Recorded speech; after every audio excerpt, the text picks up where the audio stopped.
दोस्तों कहते हैं कि एक आम इंसान अपने दिमाग का केवल 10% ही इस्तेमाल करता है, जो कि दिमाग की क्षमता से बहुत ही कम है। दरअसल हमारे दिमाग के दो प्रकार होते हैं, एक को कॉन्शियस माइंड व दूसरे को सब कॉन्शियस माइंड कहा जाता है, यानी कि चेतन और अवचेतन मन। चेतन मन के बारे में तो हम सभी जानते हैं, इसी का इस्तेमाल हम अपने रोज़मर्रा के जीवन में करते हैं। इसी माइंड से हम सोचते समझते हैं और एक्शन लेते हैं। इस दिमाग से सोचा और किया गया हर काम केवल सतही होता है।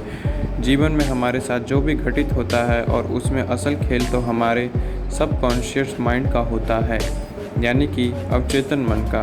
आप इसका जितना ज़्यादा इस्तेमाल करेंगे उतना ही बेहतर जीवन पा सकेंगे।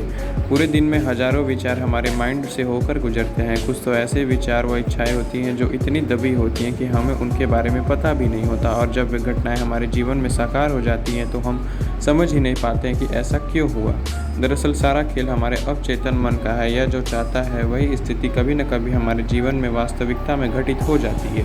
अवचेतन मन की एक विशेषता है कि इसे हमारे द्वारा दिए गए निर्देश, जो कि सकारात्मक व नकारात्मक विचारों के रूप में होते हैं, इनके बीच फर्क करना नहीं आता है।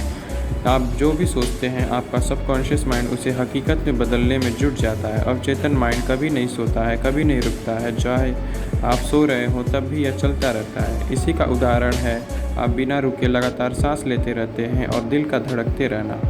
जब आपको कोई चोट लग जाती है तो यह आपकी वाइट ब्लड सेल्स को उस चोट को ठीक करने का आदेश देता है, और कुछ ही दिनों में आपकी चोट ठीक हो जाती है, क्योंकि आप चाहते हैं कि आपकी चोट ठीक हो जाए।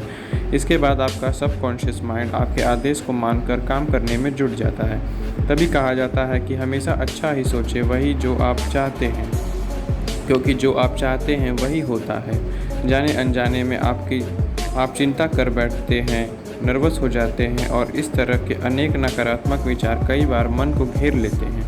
ऐसे में कुछ सही होने की बजाय स्थिति और बिगड़ जाती है, क्योंकि आप वही सोच रहे होते हैं। तो अब से केवल सकारात्मक ही सोचें और उसे साकार होता हुआ देखें।